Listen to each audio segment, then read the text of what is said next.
ব্যাংকে টাকা তুলতে না দেওয়ার অভিযোগে বিক্ষোভ গ্রাহকদের। ফালাকাটা ব্লকের নরসিংহপুর এলাকার ঘটনা।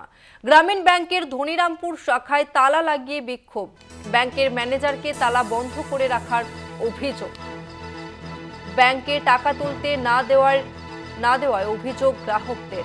ফালাকাটা ব্লকের নরসিংহপুর এলাকার ঘটনা। ব্যাংকের ম্যানেজারকে তালা বন্ধ করে রাখার অভিযোগ।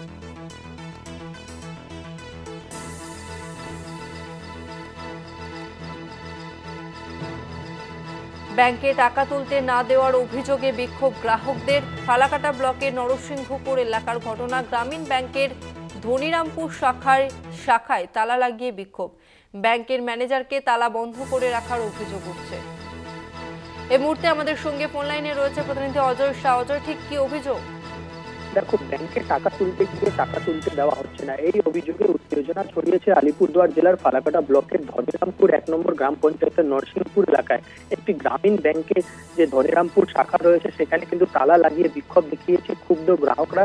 এমনকি ব্যাংকের ম্যানেজারকেও তালাবন্দি রেখে তারা বিক্ষোভ দেখাচ্ছে। যেটা জানা যাচ্ছে, ওই ব্যাংকের মহিলাদের অ্যাকাউন্ট রয়েছে যেখানে লক্ষ্মী ভান্ডার সহ বিভিন্ন প্রকল্পের টাকা জমা পড়ে।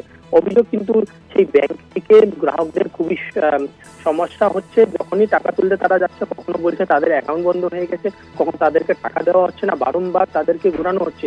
এই সমস্যা কিন্তু দীর্ঘদিনের সমস্যা। এই ইতিমধ্যে বাসিন্দাদের লক্ষ্মী ভান্ডারের টাকা ঢুকেছিল। এখন বাসিন্দারা যখন ব্যাংকে যায় তখন আবার তাদেরকে বলে যে এখন টাকা বের করা যাবে না, তার তোমাদের অ্যাকাউন্ট বন্ধ রয়েছে। সেই জন্য কিন্তু গ্রাহকরা কিন্তু একজুট হয়ে এই নিয়ে বিক্ষোভ দেখায়। ব্যাংকের তালা ঝুলিয়ে তারা বিক্ষোভ দেখায়। তারপরে তারা খগেনহাট এসেলবাড়ি যে প্রধান সড়ক রয়েছে সড়কের অবরোধ করে তারা বিক্ষোভ দেখাচ্ছে। ধন্যবাদ তোমাকে অজয়।